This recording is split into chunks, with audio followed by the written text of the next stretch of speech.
Hey guys, TC here with another review for you today.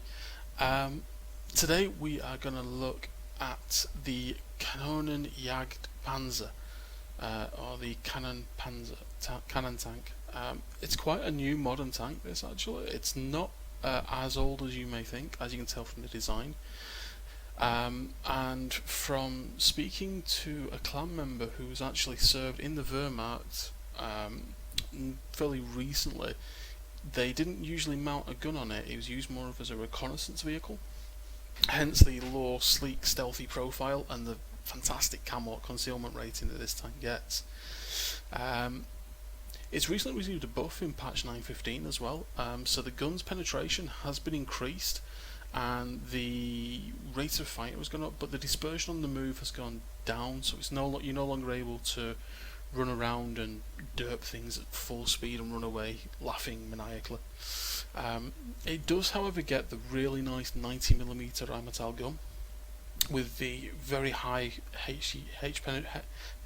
very high explosive penetration, which we've come to expect from a couple of the German tanks now. It aims very quickly, as you can see there, at 1.8 seconds. It's pretty accurate, 0.32. Reload time for mine is just a shade under, where's my reload time on here, there you go, 5.3 seconds. With an average damage of 240, it gives me a DPM of about 2,700 when this thing's on song. It doesn't have any armor to speak of, so its survivability is very low. It has a good slug of hit points, which is, I think, it's mid-range actually for tier 8 TDs. As you can see, it's got no hull armor to speak of. It does have angling and sloping and weird angles knocking about, but any bounces you get off this are just pure fluke and RNG helping you. It is a tier 8 premium tank, so you can run any crew in it. As you can see, I'm currently running my R8 Gem Waffenträger crew. These guys are just coming to the end of the 4th skill, which is BIA. Hindsight, I should have trained BIA sooner, but you learn as you learn with your tank crews as you go, and hopefully you found my tank crew and equipment guides quite useful to you. So we've got a good 90mm gun. We have a nice strong 500 horsepower engine, which in a tank that weighs as little as this does, at just a shade over 26 tons, it's blisteringly quick. And a good radio. I run vents, I run a rammer, and I run the binoculars, so it gives me plus 25% to my view range. Its view range is quite nice at 375 in my configuration, as you can see, so I think there's more to come from it. I need to put situational awareness on. When we get BIA, that'll give us a further boost as well, so I think we're getting on for the maximum view range applicable in the game. Ammunition wise, 31 AP, 10 heat shells and 10 HE. This tank does not get preferential matchmaking, and you can see tier 10s in it. So at tier 10, obviously it's got a very similar gun to the RU-251, which is the tier 8 Scout, just down here. There you go. But it does have the added benefit whereby its AP penetration is much higher. Now in the recent buff, what they did is they raised the AP pen from 212 to 238, because what people were doing was basically running around in this tank. The very few people that own this tank were running around and firing nothing but heat exclusively because of the pen difference. Now that they've upgraded the AP pen to 238, you don't need to carry as much heat, and the HE is perfectly viable to go through the side of some vehicles and the rears of others. And obviously you've got the slightly higher alpha damage of your HE there at 320. So, carrying a good supply is not a bad idea. And I run my standard big repair kit, big med kit, automatic fire extinguisher. Very stealthy vehicle, as you can see, really good concealment movement on the stationary, and a reasonable stationary one as well. It's the best way to think about this thing is that this is an E25 on steroids. It's bigger than an E25, it's faster than an E25, I would hesitate to guess. Let's have a look, should we? Where's my E25? There we go. Yep, It's yeah, I think it is faster than an E25. Yeah, it's faster than an E25. It does more alpha per shot than an E25. Even if you include the fact that the E25 can reload in sub 3 seconds, you know, that's only doing 120, 110, 120 damage. It still doesn't do the same as one shell from this. Downsides, the shell travel time is quite slow. The AP has got a really slow velocity. The heat has a very, very quick velocity though. And obviously doesn't lose penetration over distance, but anything that's sloped and angled, like, you know, for example, if you shot heat and hit here on this tank, even with the weak armor, you may not go through because of the angles and the slopes that you're shooting at. I haven't got accelerated crew training on. I'm doing a bit of XP grinding, so that's by the by. But yeah, it's a lot of fun, this tank. And again, I have aced it, but unfortunately the Ace Tanker game that I did in this has corrupted, so I'm not able to actually use that as a replay, which is quite sad. However, the game I've got here is, yeah, you know, it's interesting. It shows the tank, I think, playing to what it can do. Nothing spectacular, nothing crazy, but it's just a reasonably solid game. It's reasonable damage, but it's not too bad either. So what we'll do is we'll kick off, we'll have a look at the replay, we'll have a look at the review, we'll have a look at the post-game results, and then I can give you my conclusion on whether you should or shouldn't buy this. So let's get the replay. Okay guys, here we go. As you can see, I'm platooned up with CS from the clan, and also we see the return of Box. Good friend Box used to be in the clan with us.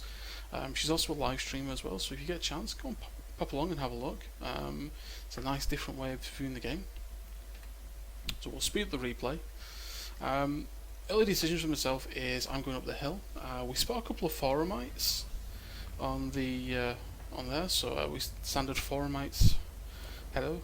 As you can see, even at standard speed, we're doing nearly 30 kph up the hill on fjords. This thing is not slow. It gets up and goes really, really nicely. Now, initially, I wanted to push up onto the perch up here, but didn't think I couldn't do, unfortunately. So I do spend a little bit of time, for want of a better word, cocking about.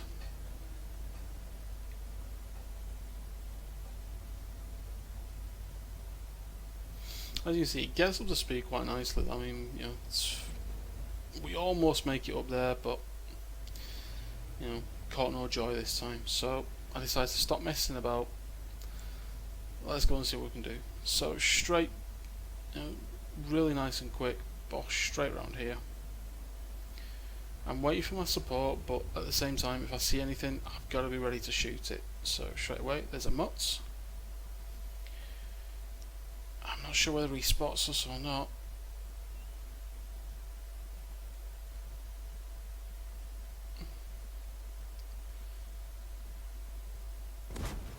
If he isn't, he's going to now. Below damage roll there, 221 damage.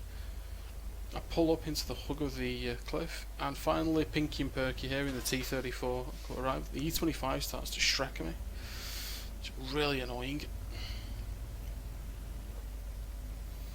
I take one hit, I decide, you know what, screw this, there's not enough support up here, I need to relocate, get through the middle, get back. We've lost, you know, we've got a lot of pressure in the middle. I need to turn around and I need to make a, I need to get involved and get the, go where the fight is, not where it isn't. So, going to use the speed and mobility to get me there as quick as I can do. As we can see, flying down the hill here. You know, 70 kph is the top speed. We are redlining. You know, 72, 74 in cases. As you see, not many other TDs in the game, barring the E25, could do this relocation at the speed that this thing can do. Bert the Avenger there, camped up in his little bush, giving support. Pushing forward, looking for shots. There's a Sherman E2, put one shell. Keep pushing forward. Bit of a nudge. Another shell. Going to take a couple of hits from this guy, nothing I can do about it. But we take the damage. There's a... We then look for the shots on this guy. One shot. Jump, bounce. push after him, but he does get nuked by the SU-152. I decided not to go for the FCM, which is a little bit of a mistake. But as we pull around the corner, destroy everything. The FCM's down in the middle. There's the FCM, but he gets taken out by CS. Spin around. The E25 is up here and just starts to charge at us, so we charge back. We'll end up on top of the E25 here, crushing him because we weigh more. Drop and shoot. Took a lot of damage from there, from that ramming, but you know, we came out on top and got him killed. Down to 10 hit points, so we're not great. CS at this point tells me I need to hang back, let me go, let me take the shots. So I pull up, stay around the corner, stay safe. There's still a very good arty on the team. CS tells me he's going to trade hit points for me. Box is pushing around the bottom corner.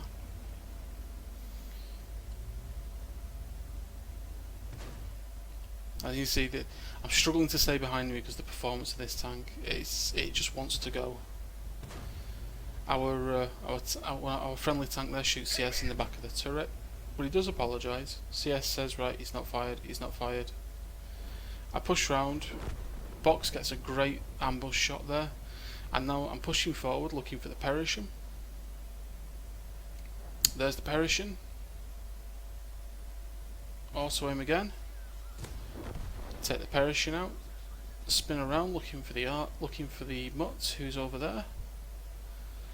It's at this point I decide I want to just chill back, get some shots.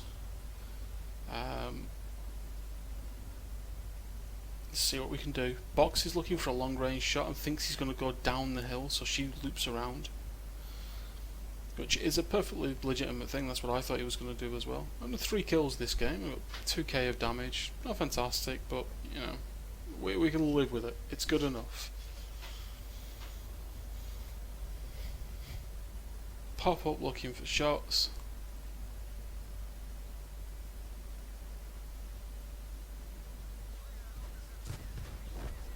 And the Mutts get shut down, and there we go. Game over. Nice game. Let's see the post-game results, guys, so you can get a good feel. Okay, guys, with that very short game there, as you can see, we did manage to earn 76,162 credits with 2,864, doubled for the first victory. I was only a second-class game as well. It's not widely played, this tank, so sometimes it can be hard to master and other times it can be very easy depending on the level of gameplay this tank is used for. Team score, as you can see, we came top. We did the second highest damage under CS, but we did get the higher base XP. Again, a bit difficult to understand why, but we did come top of the team anyway. 9 shots fired, of which 8 hit. We only missed 1 shell. Hits received 7 penetrations. Like I said, any bounces are miracle RNG ones. We took no bounces, we took a lot of damage that game. 542 assistance damage. Overall, I think it's quite cheap to run this tank. It doesn't cost a lot to repair it, even from virtually fully destroyed as you saw here. And the ammo is not too expensive. 65,210 profit. We got a couple of bonuses on there for the ×2 obviously, plus for playing the premium vehicle and for playing in the platoon, which bumped us up to nearly 3k of XP there. You know, it's the Kanonenjagdpanzer it's not widely played. There's not a lot of them on the server, and it was always seen as a bit of a pup. The gun wasn't great. It was, you know, it was a very fast, very mobile scout basically that was masquerading as a tank destroyer, but now it can work. As you can see, I didn't reach for the premium shells at any point during that game, but I wasn't shooting at anything too difficult, and we were nicely top tiered, so things could be different. If it's still available in the gift shop, or whenever it's available in the gift shop, if it comes up and it's reasonably priced, I would say any German TD player would benefit from this tank. It's a nice tank, it works really well. You can grind any 4-man crew for the German TDs very nicely. It's a worthy replacement to the Jagdtiger 88, but you do need to bear in mind that you will see tier 10s, so don't complain too much when you do. but just make sure your ammo is balanced enough to be able to deal with them. Anyway, the end of my review for the tank, guys. If you're new, click the like button, give it a thumbs up, let me know how you think about the replay, and I will see you next time. Cheers guys, bye.